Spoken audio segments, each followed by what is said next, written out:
దీంతో లోపలికి ఎలా వెళ్ళగలరు? ఇది ఎవరి మెడకన్నా వేసి గట్టిగా లాగారంటే వాళ్ళు చచ్చిపోతారు కదా. ఏమిటిది? మీరు ఈ ఆర్డర్స్ చదవండి. కోర్టే నన్ను రాణిగారికి పర్సనల్ డాక్టర్గా అపాయింట్ చేసింది.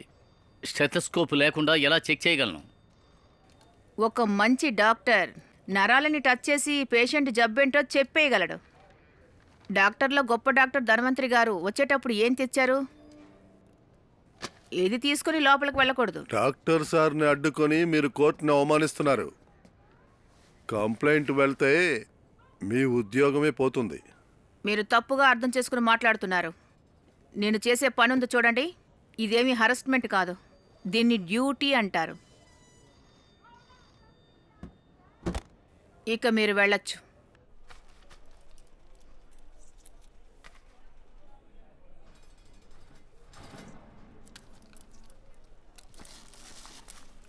Thank you doctor. మేడం, ఇందులో మీ సిగ్నేచర్ కావాలి. ఏ పేపర్లో సైన్ చేయమంటున్నారు సార్? ఇది మీ బెయిల్ అప్లికేషన్.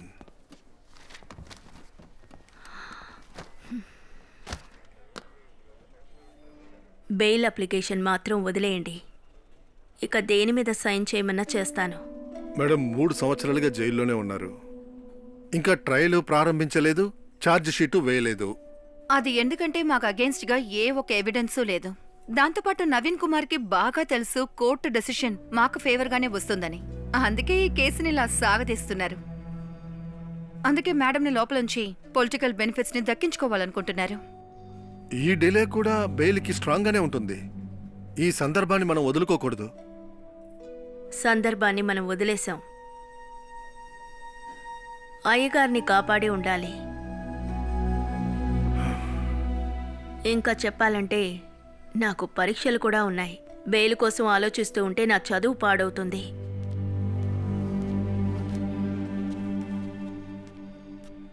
తనే మాలతి.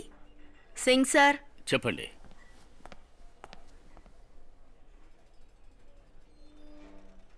తను అడవిలో కట్టెలు ఏరుకోవడం కోసం వెళ్ళింది. తనని నక్సల్ అని చెప్పి జైల్లో వేశారు. 3 ఏళ్ల నుంచి లోపలే ఉంది. నాకంటే తనకే బెయిల్ అవసరం. కావేరి, నాతో మీరు రండి సార్, నేను పేపర్స్ చూపిస్తాను.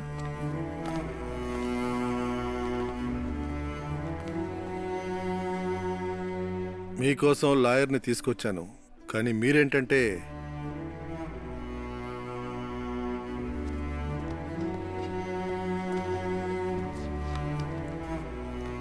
రండి మేడం, పిల్లలు మిమ్మల్ని బాగా మిస్ అవుతున్నారు.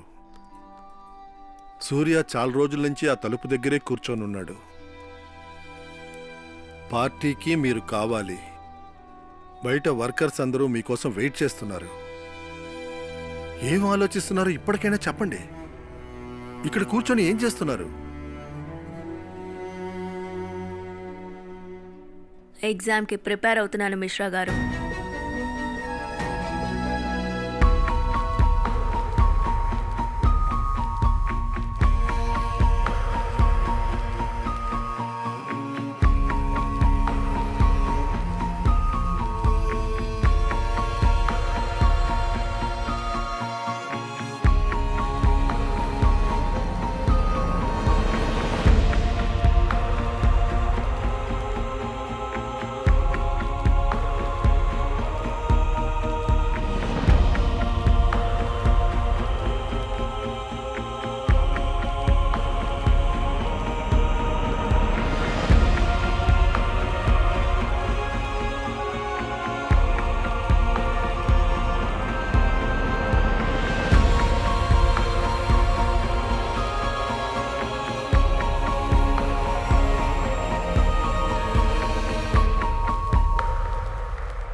హోలీ శుభాకాంక్షలు కీర్తి మేడం.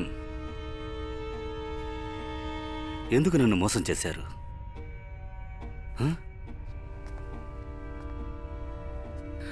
కలనాథ్, దులారి, దిల్సాద్, ప్రేమ్ కుమార్, వీళ్ళ గురించి నేను తెలుసుకోగలను.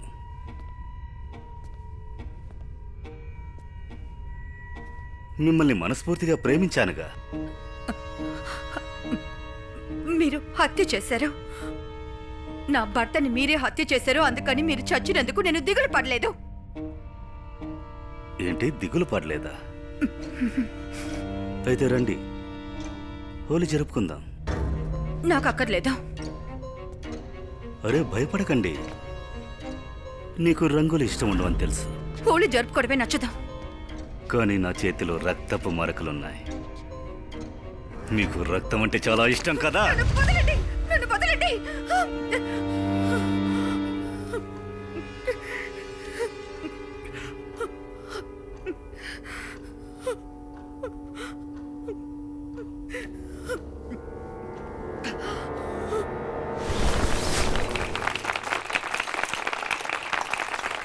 నవీన్ కుమార్ వర్దిల్లాలి, నవీన్ కుమార్ వర్దిల్లాలి. భీమా బాబుకి వందనాలు, భీమా బాబుకి వందనాలు. నేను భీమా భారతికి చాలా మంచి స్నేహితుణ్ణి, అలాగే చాలా పెద్ద శత్రువుని కూడా. చాలా రోజులు కలిసి ఉన్నాం, చాలా రోజులు శత్రువులుగా కూడా ఉన్నాం. కానీ మా అభిప్రాయ భేదాలేవి మా స్నేహాన్ని విడదీయలేకపోయాయి. మేమెప్పుడూ కూడా ఒకరినొకరం వెన్నుపోటు పొడుచుకోలేదు. కానీ ఏం చెప్పమంటారు, ఆయన సొంతం అనుకున్న వాళ్లే పదవి మీద వ్యామోహంతో బీహార్కి ప్రాణమైన మహాత్ముణ్ణి మనకి దూరం చేశారు. ఈరోజు భీమా భారతి 3వ వర్ధంతి సందర్భంగా మనం ఆయన నివాసాన్ని స్మారక భవనంగా, అలాగే ఆయన ఈ పుణ్యతిథిని స్ఫూర్తిదాయకమైన రోజుగా నేను ప్రకటిస్తున్నాను. చప్పట్లు కొట్టండి. నవీన్ కుమార్ వర్దిల్లాలి, నవీన్ కుమార్ వర్దిల్లాలి. భీమా బాబుకి వందనాలు, భీమా బాబుకి వందనాలు. ఏమైంది, ఏమైనా అన్నారా? అరే మీరే ఇలా అంటే ఎలా? అనవసరమైన తలనొప్పులు మనకు అక్కర్లేదు, నాతో పాటు రా. సరే పదండి.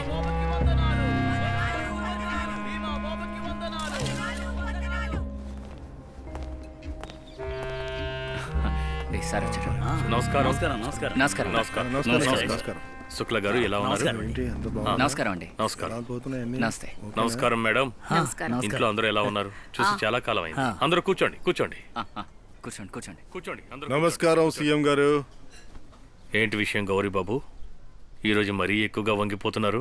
దయచేసి అలా చేయకండి, మీకు కూడా స్టాట్యూ పెట్టాల్సి వస్తుంది. ఏం చేయమంటారు?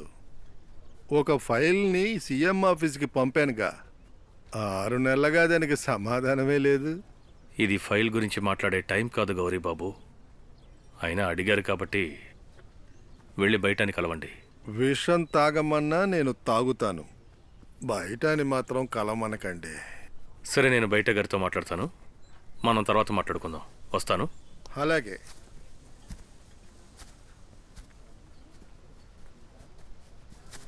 ఎలా ఉన్నారు? నమస్కారం.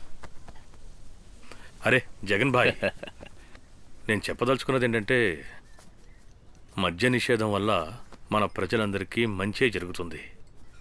కానీ గవర్నమెంట్కి ఇది పెద్ద లాస్ అవుతుంది కదా. కానీ మీ శాఖ దీన్ని ఎలా మేనేజ్ చేయగలుగుతుంది? ఈ ఫైనాన్షియల్ ఇయర్లో రెవెన్యూ కలెక్షన్ ఎలాగైనా డబుల్ అవుతుంది కదా.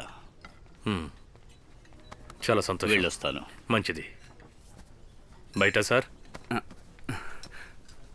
చూడండి, గౌరీబాబు మ్యాటర్ ఏదో ఉందంట కదా, కాస్త దాని సంగతి చూడండి. నేను చూశాను ఆనంద్ బాబు, ఆ ప్రపోజల్ వల్ల ఖర్చు ఎక్కువ అవుతుంది. అందువల్లే ఆ ఫైల్ని సీఎం ఆఫీస్కి పంపించలేదు. ఆయన సీనియర్ నేత, అనవసరంగా ఈ సమయంలో ఆయన్ని ఇబ్బంది పెట్టకండి. ఒకసారి వెళ్ళి ఆయన్ని మీట్ అవ్వండి. వస్తాను.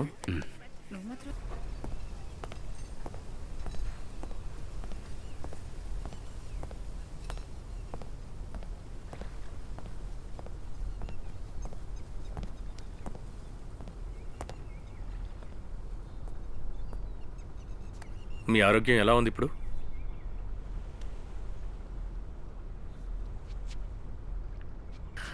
నేను ఆల్రెడీ మీతో చెప్పాను, ఈ బంగ్లాలో ఉండడం నాకు అస్సలు ఇష్టం లేదని.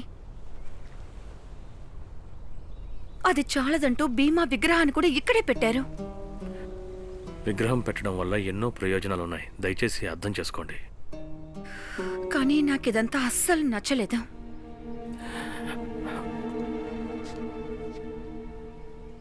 నాకు వేరొక చోటుని అరేంజ్ చేసి ఇవ్వండి. రాత్రులు నాకు పీడకలలు భయంకరంగా వస్తున్నాయి. ఆయన మాట్లాడుతున్నట్టు నవ్వుతున్న శబ్దాలన్నీ నాకు వినిపిస్తున్నాయి. చూడండి, భయాన్ని చూసి మీరు పరుగులు పెడితే అది మీ వెంట పడుతూనే ఉంటుంది. భీమా చనిపోయిన తర్వాత మీరు ఈ బంగ్లాలోనే ఉండడం, మీరు పెళ్లి చేసుకోకపోవడం మన ప్రజలు అందరికీ కూడా చాలా గొప్పగా అనిపిస్తోంది. చూడండి, ప్రజలు రాణిని కోరుకోవడం లేదు, మిమ్మల్ని భీమా ప్రతినిధిగా, రాజకీయ వారసురాలిగా వాళ్ళు చూస్తున్నారు. ఈ చోట్లో నేను ప్రశాంతంగా జీవించలేను.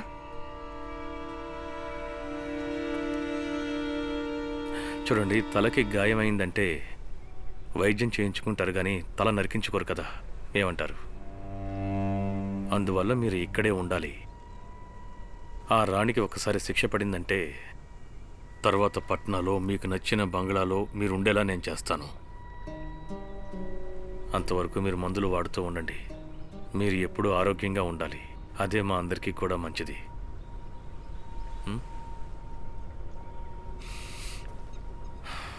వస్తాను.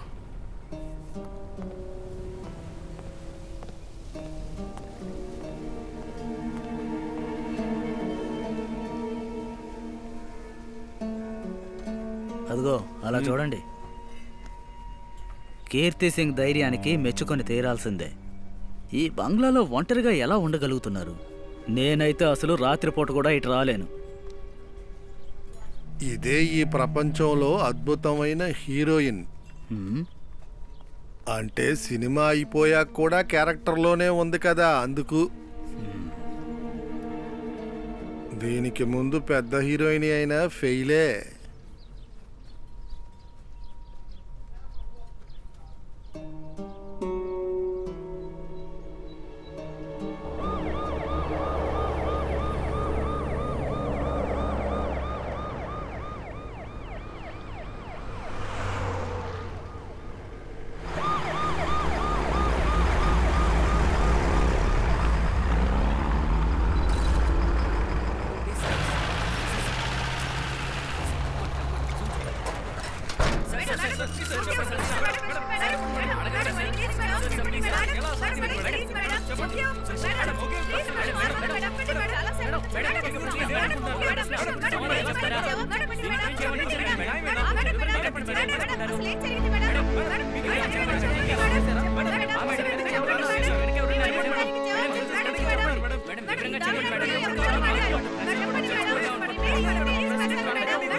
అల్మారా చెక్ చేయి.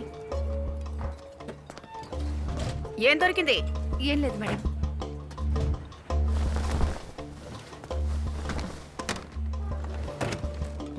నీలు, పైన ఉన్న జాడీలో చూడు.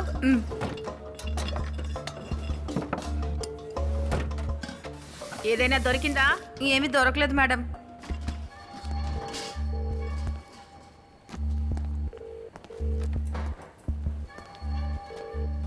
జై హింద్ సార్. ఇప్పుడు మేము వెతుకుతూనే ఉన్నాం సార్. ప్రమాదకరమైన వస్తువులేవి దొరకలేదు సార్. సరే సార్, వాళ్ళని ఓ కంట కనిపెడుతూ ఉంటాం సార్. సరే సార్, ఒక్క నిమిషం. హే ఫాతిమా, ఈరోజు మేడంకి ఏ సబ్జెక్ట్లో ఎగ్జామ్? Political science. మేడంకి ఈరోజు పొలిటికల్ సైన్స్ ఎగ్జామ్ ఉంది.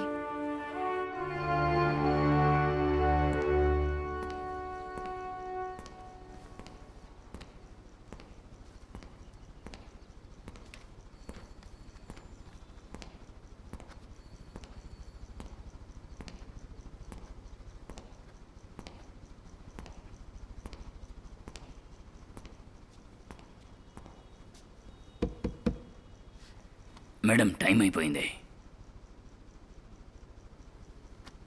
రాజకీయాల గురించి ఒక పేరా రాస్తున్నాను. ఒక లైన్ బాకీ ఉంది. ఈ రాజకీయానికి, రాజకీయ నీతులకి, ముంగీసకి పాముకి ఉన్న బంధుత్వమే ఉంది. సింహానికి జింకకి మధ్య ఉన్నది.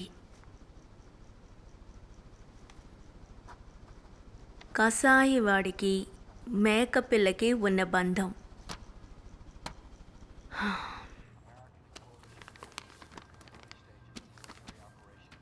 కొత్త బీహార్ గగనానికి వేగంగా ఎగురుతుంది. 3 సంవత్సరాలు ఎలాంటి అక్రమాలు లేనటువంటి రాజ్యం అభివృద్ధి పదంలో ముందుకు దూసుకెళ్తోంది. అంతేకాకుండా మద్యపాన నిషేధం చేసినందువల్ల సీఎం నవీన్ కుమార్ ఇక్కడ స్వర్ణయుగాన్ని ఏర్పాటు చేయబోతున్నారు. బీహార్నే కాకుండా దేశాన్ని కూడా ఆయన పరిపూర్ణంగా పరిపాలించగలరు. మీరు అదరగొడుతున్నారు నవీన్ గారు. నేనేం చెప్పదలుచుకున్నానంటే, తరువాత క్యాబినెట్ మీటింగ్లో విమానాన్ని తీసుకునే ప్రపోజల్ని మనం పాస్ చేద్దాం. తరువాత ఢిల్లీకి వెళ్లే ఫ్రీక్వెన్సీని రెట్టింపు చేయండి. తరువాత పిఎం బీహార్ వాళ్ళే అయ్యుండాలి. ఎవరు కూడా ఇంటికి తాళం వేయకుండా సినిమా చూడ్డానికి వెళ్ళరు రాకేష్ బాబు.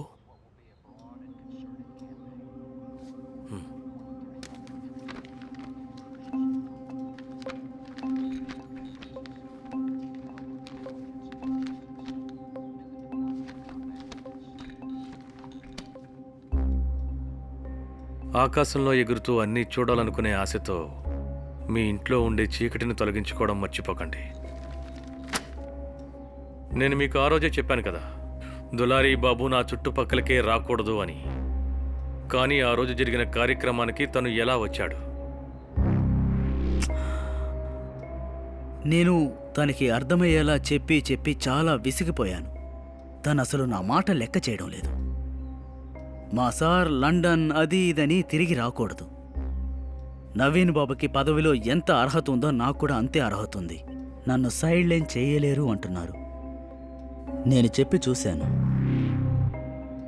కానీ ఎలాంటి ఫలితమూ లేదు.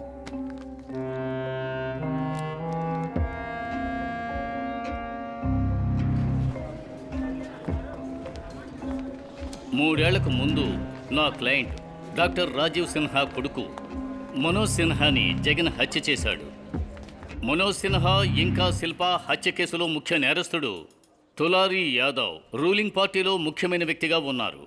ఆయన ఒక ఇన్ఫ్లుయెన్స్ లీడర్. సో ఎటువంటి ఆటంకాలు లేకుండా ఎంక్వైరీ జరుగుతుందా? అందువల్లే ఈ కేసుని సిబిఐకి అప్పగించాలని కోరుకుంటున్నాం.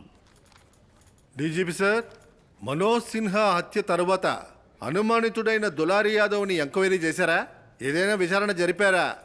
జరిపాం మైలార్డ్, కానీ ఆయనకి సంబంధించి ఎటువంటి ఆధారాలు దొరకలేదు. రూలింగ్ పార్టీలో ఉన్న మినిస్టర్ని ఎంక్వైరీ చేయడంలో కొన్ని కష్టాలు రావచ్చు. అందువల్ల దీన్ని సిబిఐకి హ్యాండ్ ఓవర్ చేస్తున్నాను. ఎవరికైనా ఆక్షేపణ ఉందా? ఏ ఆక్షేపణ లేదు మైలార్డ్. నిజం చెప్పాలంటే మాకు కూడా ఒక నిజాయితీ అయిన ఎంక్వైరీయే కావాలి. మేము సిబిఐకి ఫుల్ సపోర్ట్ చేస్తాం మైలార్డ్. నా కొడుక్కి న్యాయం దక్కాలి, అదే నేను కోరుకునేది. భీమా భారతి హత్య చేయబడ్డారు. ఏ ఎవిడెన్సు లేకుండా రాణి భారతి జైల్లో పెట్టారు. కానీ ఇక్కడ మనోజ్ని శిల్పని హత్య చేసిన దులారీ యాదవ్కి మినిస్టర్ పదవి ఇచ్చారు. ఎందుకని? ఇదే వీళ్ళు చెప్పే స్వరాజ్యమా? దులారి పొద్దున్నుండి 24వ కాల్. ఏం చేయమంటారు? శాసనసభ సభ్యులెవరూ తన వెనక లేరు. అందువల్ల వాడు ఉన్నా లేకపోయినా గవర్నమెంట్కి ఏ నష్టం లేదు. కాబట్టి చట్టం తన పని తను చేయనివ్వండి. ఎంతకాలం అతని భారాన్ని మోస్తూ ఉండాలి?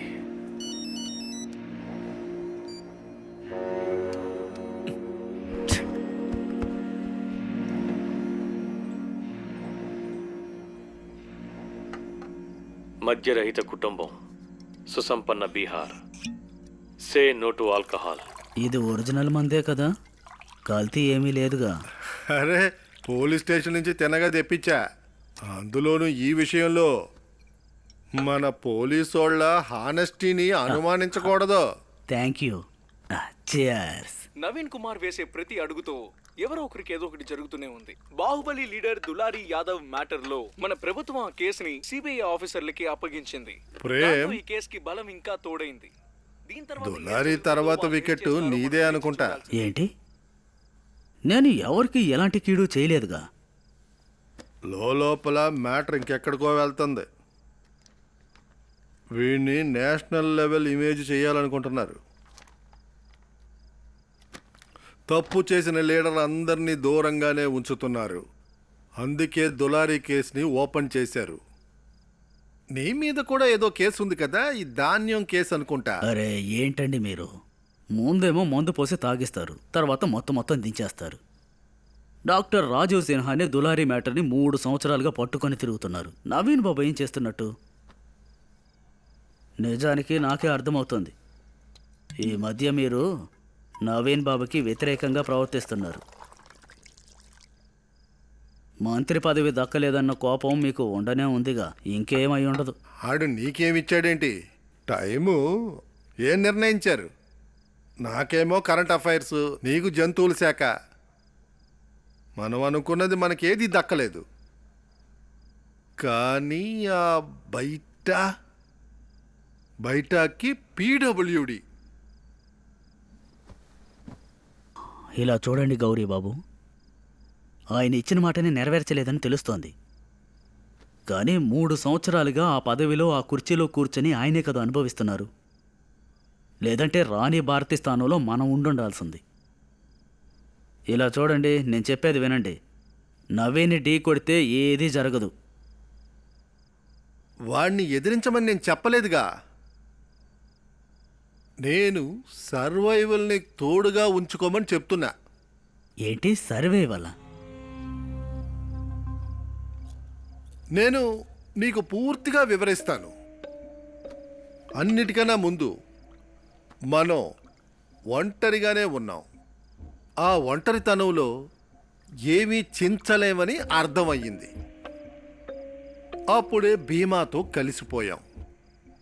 మధ్యలో రాణిభారతి వచ్చింది. రాణిభారతి వచ్చిన వెంటనే తన ఆటని గట్టిగా మొదలెట్టింది. వెంటనే మనం నవీన్ దగ్గరికి వెళ్ళాం. వెళ్ళిన తర్వాతే మనం సర్వైవర్గా నిలబడ్డాం. మన దగ్గర 2 ఆప్షన్ని మనం ఎప్పుడూ పెట్టుకుంటాం. అర్థమైందా? నేను 1 గంటగా మేకప్ చేసుకుని నీకోసం ఎదురు చూస్తూ కూర్చున్నాను. లోపలికి వస్తారా రారా? రాకపోతే చెప్పండి, పడుకుంటాను. ఇదిగో వస్తున్నా. హే, పూర్తిగా తాగేకు, వస్తానుండు.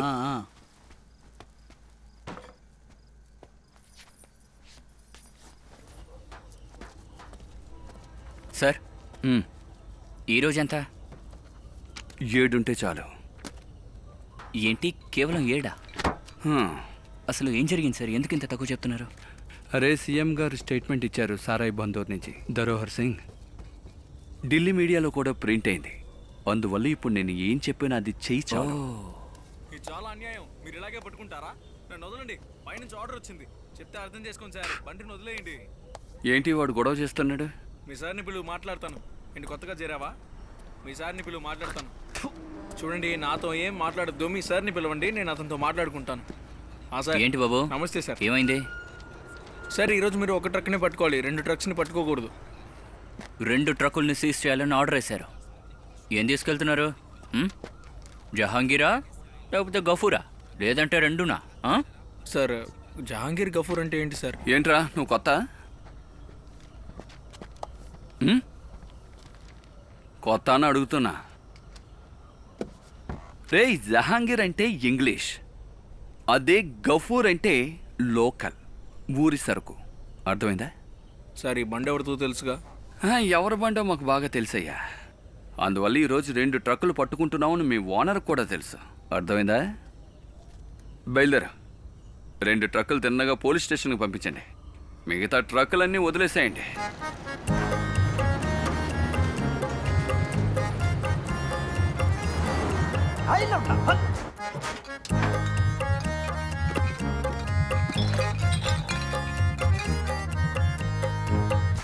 अब दरोगा जी को मत समझाओ क्या रॉन्ग क्या राइट है। चेक पोस्ट का हवलदार भी हुआ मार्केट टाइट है। अब पीके जो ढिमलाया है मुझे पीके जो ढिमलाया है वो नेताजी का फैन है। कौन बोला बैन है, कौन बोला बैन है। బా ఏంటండి అస్తమానం ఫోన్ చేస్తారో? మీరు పెళ్లి మూడ్నే చెడగొట్టేలా ఉన్నారు. ఏమైందే? అబ్బాయి వాళ్ళ ఇంటికి చెప్పేశాం, ఊరేగింపులో చేపలు ఏపి డ్రింక్స్ కూడా ఇస్తామని. అరే సారీ అండి, చెక్ పోస్ట్ లో మమ్మల్ని ఆపేశారండి, లేకపోతే టైంకి డెలివరీ చేసి ఉండేవాళ్ళం. ఇగో మీ సరుకు వచ్చేసింది. చెక్ చేయరా.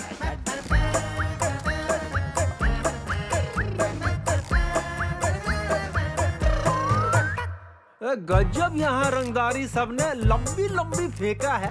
अब माल बताओ कितना चाहिए, भले बंद सब ठेका है। और एक फोन पर होम डिलीवरी, अरे एक फोन पे होम डिलीवरी, क्या पाउच का कैन है। कौन बोला बैन है, कौन बोला बैन है। Ban ban ban.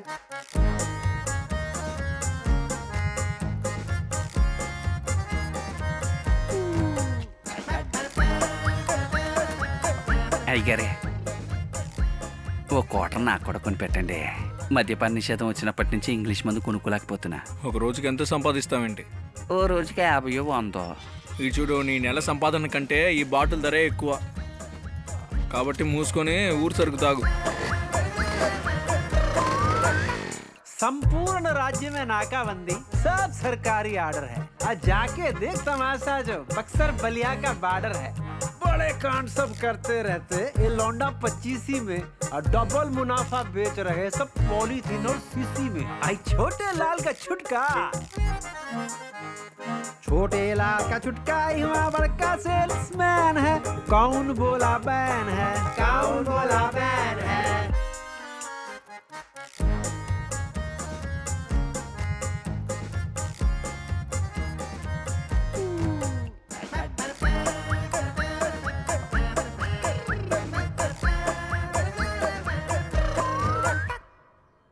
మత్తు అంటే ఏమిటి?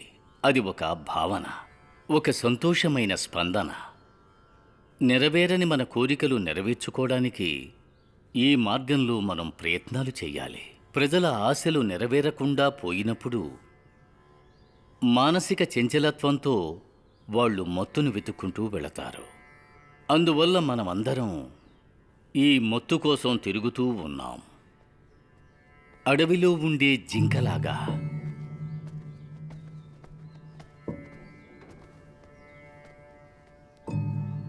అది ఎడారిలో మధ్య వరకు వెళ్ళి పాపం నీటిని వెతుకుతూ ఉంటుంది. కొంతమందికి కామవాంఛ పట్టి పీడిస్తుంది, వాళ్ళ శ్వాస కోసం పరితపిస్తూ ఉంటారు. కొంతమంది మత్తు కోసం తిరుగుతూ ఉంటారు.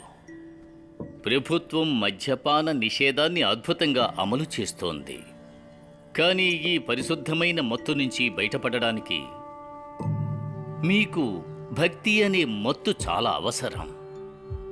అది ఎక్కడ దొరుకుతుంది? వేరే ఎక్కడా దొరకదు, ఇక్కడ మాత్రమే దొరుకుతుంది. ఇదే సోంవాటిక, 108 మూలికలతో తయారు చేసిన పదార్థం. పురాణ కాలంలో మధువు నుంచి విముక్తిని పొందడానికి ప్రజలు ఇదే తాగుతూ ఉండేవారు. అందువల్ల మీరు దీన్ని ఈ ఆశ్రమం నుండి 159 రూపాయలు మాత్రమే చెల్లించి ఈ మత్తు నివారణ మందుని తీసుకోండి. చెప్పండి హరి ఓం. తులారి నా భక్తుడు, అతను మన మనిషి. ఈ ప్రయత్నాన్ని మంచిగా మార్చే ప్రయత్నంలో ఒక చిన్న భాగమైన ఈ తులారి పాలు పంచుకుంటాడు.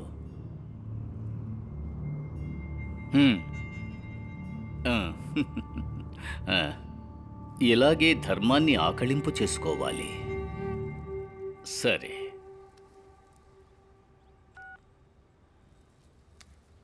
నవీన్ ఏమంటున్నాడంటే అంటే డులారీ ఇప్పుడు రిజైన్ చేయడం మంచిది అంటున్నాడు.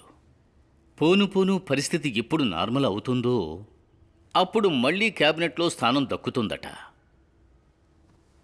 కానీ అతను ఈ నిర్ణయాన్ని అందరి అంగీకారంతో తీసుకోవాలనుకుంటున్నాడు. ఇలా చూడు దులారి, ఇక్కడ అందరికీ తెలుసు డాక్టర్ రాజీవ్ సిన్హాని నడిపే తెలివి రాణి భారతికి మాత్రమే ఉంది. తను జైల్లో కూర్చొని అందంగా పాలిటిక్స్ రన్ చేస్తోంది. నాకు తెలిసి మీరు రిజైన్ చేయడం ప్రస్తుతానికి మంచిది.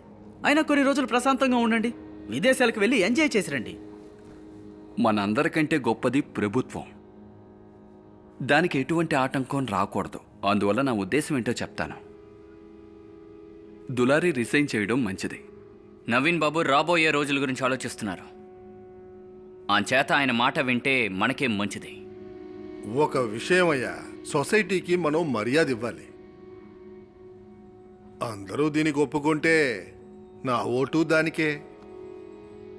మత్తులో మీరందరూ కలిసి భీమాని ఏం చేశారో అదే మీరందరూ మత్తు లేకుండా నాకు చేయాలని చూస్తున్నారు. నేను మీ వలలో చిక్కనబ్బా. ముందు రాజీనామా చేయిస్తారు, తర్వాత సిబిఐ అరెస్ట్ చేస్తుంది, ఆ తర్వాత ఎంక్వైరీ, కోర్టు, తీర్పు. వీటిల్లో ఇరుక్కోవాలా? నా వల్ల కాదు, అస్సలు జరగదు. నేను తీసుకున్న నిర్ణయం గురించి నవీన్ బాబుకి చెప్పండి. ఒంటికి రంగులు పూసుకుని ఒక నెమలి ఆడుదాం అనుకుంటోంది. చెరిపేస్తాను, ఆ వేషాన్ని తీసేస్తాను.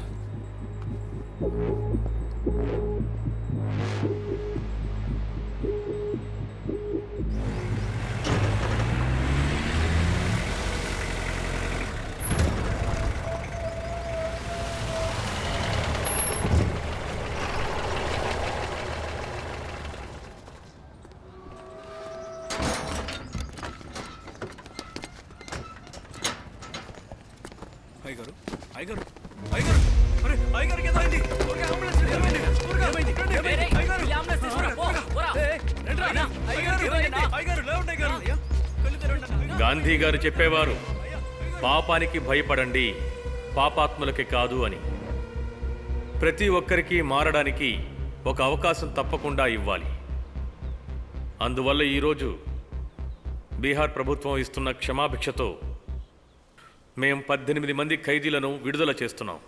వాళ్ళు ఎన్నో సంవత్సరాలు జైల్లో గడిపారు. మీరందరూ కూడా కొత్త జీవితాన్ని ప్రారంభించాలని నేను మనస్ఫూర్తిగా కోరుకుంటున్నాను. నవీన్ కుమార్, నవీన్ కుమార్, నవీన్ కుమార్, నవీన్ కుమార్, నవీన్ కుమార్, నవీన్ కుమార్, నవీన్ కుమార్. నమస్తే నమస్తే నమస్తే. నమస్తే. అందరూ బాగున్నారా? బాగున్నాం సార్. చాలా పరిశుభ్రంగా ఉంచారు. Thank you sir. ఓకే, అవును, మీరు ఆ టీకా క్యాంప్ పెట్టారా? పెట్టాం సార్. నమస్తే నమస్తే నమస్కారం. హో, చాలా సంతోషం. ఈ హల్వా నేను ఇక్కడికి వచ్చినందుక లేక ఖైదీలందరూ విడుదలవుతున్నందుక? ఈ స్వీటు రాణి మేడమే తయారు చేశారు సార్, ఇంటర్మీడియట్ ఎగ్జామ్లో పాస్ అయినందుకు. అలాగా, సరే, మీరందరూ తినండి. నమస్తే.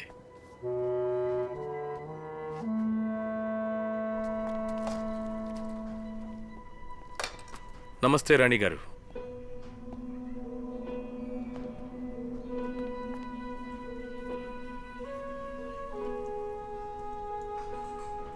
మీరు ఇంటర్మీడియట్ పరీక్ష పాస్ అయ్యారని విన్నాను. మీకు నా శుభాకాంక్షలు. శుభాకాంక్షలు చెప్పి వెళ్ళిపోకండి, స్వీట్ తీసుకోండి.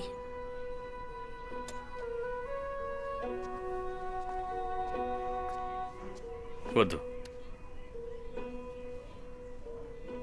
దిగులు పడకండి, నేను ఆ స్వీట్లో విషం కలపలేదు.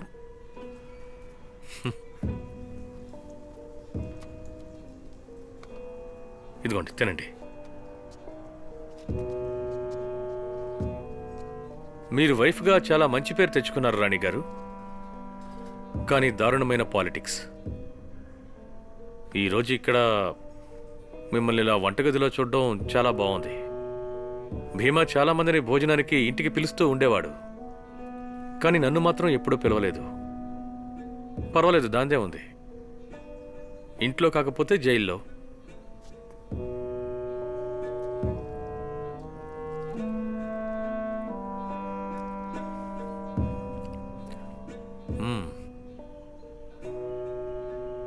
బాగుంది. మీకు ఈ జైల్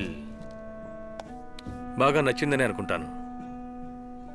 సంతోషంగా ఉంది.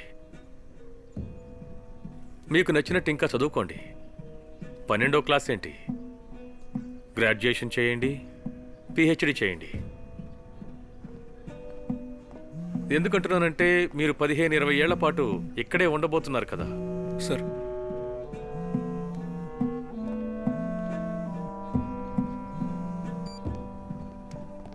హలో. ఏంటి, చనిపోయాడా? ఎలా? హార్ట్ అటాకా? సరే, వస్తున్నాను. నవీన్ బాబు,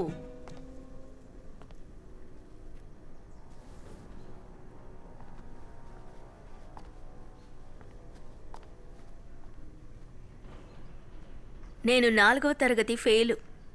అప్పుడే మీ అందరితో ఒక ఆట ఆడుకున్నాను. గ్రాడ్యుయేట్ అయ్యానంటే అప్పుడు మీ పరిస్థితి ఏమిటి?